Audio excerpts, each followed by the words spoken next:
एक गरीब देश जो दुनिया को चौंका रहा है, पाकिस्तान दुनिया का वह अनोखा देश है जो दिखाता कुछ है और करता कुछ और। हमारे भारतीय मीडिया, जिसे आमतौर पर गोदी मीडिया कहा जाता है, पाकिस्तान को एक गरीब और असफल राष्ट्र के रूप में पेश करता है। हमें बताया जाता है कि पाकिस्तान में लोगों के पास खाने को रोटी नहीं है, अर्थव्यवस्था तबाह है और देश दिवालिया होने के कगार पर है। लेकिन दूसरी ओर संयुक्त राष्ट्र की रिपोर्टें कुछ और कहानी बयां करती हैं। उनके अनुसार पाकिस्तान में प्रति व्यक्ति भोजन की उपलब्धता भारत से बेहतर है। पाकिस्तान में लोग बेहतर खाते हैं और जीवन स्तर कई मामलों में भारत से आगे है। अब सवाल यह उठता है कि अगर पाकिस्तान वाकई में उतना गरीब है जितना भारतीय मीडिया दिखाता है, तो फिर वह कैसे सबसे आधुनिक मिसाइल और हथियार बना रहा है? कैसे वह उन 5 देशों में शामिल हो चुका है जो खुद 5th जनरेशन लड़ाकू विमान बना रहे हैं? कैसे वह उन 3 देशों में से एक है जो 5th जनरेशन एयर पावर को सक्रिय रूप से इस्तेमाल कर रहे हैं? अगर यही गरीबी है तो हम तो भगवान से प्रार्थना करेंगे कि हमारे भारत को भी ऐसा गरीब देश बना दे।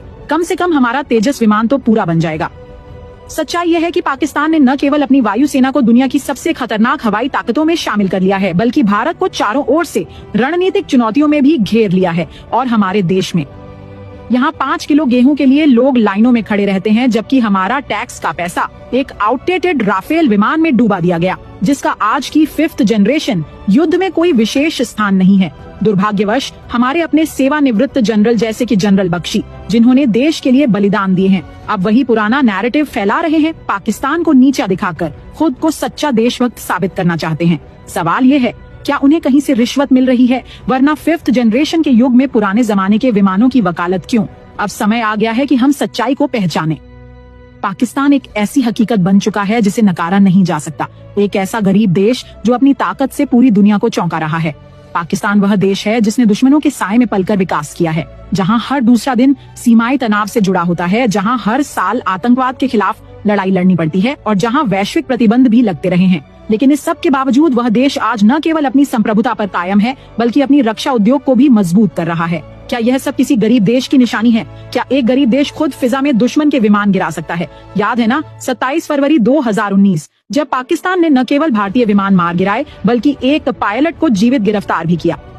वह दिन भारत के मीडिया ने कभी दिल से नहीं भुलाया, इसीलिए आज भी वे पाकिस्तान के खिलाफ जहरीला प्रचार करते हैं। और बात सिर्फ रक्षा की नहीं, पाकिस्तान ने रक्षा के साथ साथ साइबर युद्ध, सैटेलाइट तकनीक और यहाँ तक कि अंतरिक्ष में भी अपनी उपस्थिति का एहसास दिलाया है। भारत जिस देश को पीछे समझता रहा, आज वही पाकिस्तान वैश्विक रक्षा प्रदर्शनियों में अपने ड्रोन, मिसाइल सिस्टम और युद्ध तकनीक के साथ शामिल होता है। CPEC, China Pakistan economic corridor जैसे परियोजनाएं न केवल अर्थव्यवस्था बल्कि भू राजनीति में भी पाकिस्तान को नई ताकत दे रही हैं। चीन जैसे वैश्विक महाशक्ति का विश्वास पाकिस्तान पर है, न कि भारत पर। तो क्या यह सच में गरीबी है? एक तरफ हम हैं जहां एक किसान को अपनी उपज का सही मूल्य नहीं मिलता, एक छात्र को पढ़ाई के बाद नौकरी नहीं मिलती और एक सैनिक को आधुनिक हथियार नहीं मिलते। दूसरी तरफ पाकिस्तान है जो युद्ध के लिहाज से आत्मनिर्भरता की ओर बढ़ रहा है। अगर वह गरीब है तो फिर हम क्या हैं? भारतीय जनता को धोखा क्यों दिया जा रहा है? हमारा मीडिया हमें भावनात्मक फिल्में दिखाकर पाकिस्तान को दुश्मन और खुद को पीड़ित बनाकर केवल वोट बैंक हासिल करना चाहता है। हमें गरीबों की समस्याओं से हटाकर दुश्मन की ओर ध्यान केंद्रित किया जाता है, ताकि हम सवाल न करें कि हमारे अस्पतालों में दवाइयाँ क्यों नहीं है, हमारे बच्चों को शिक्षा क्यों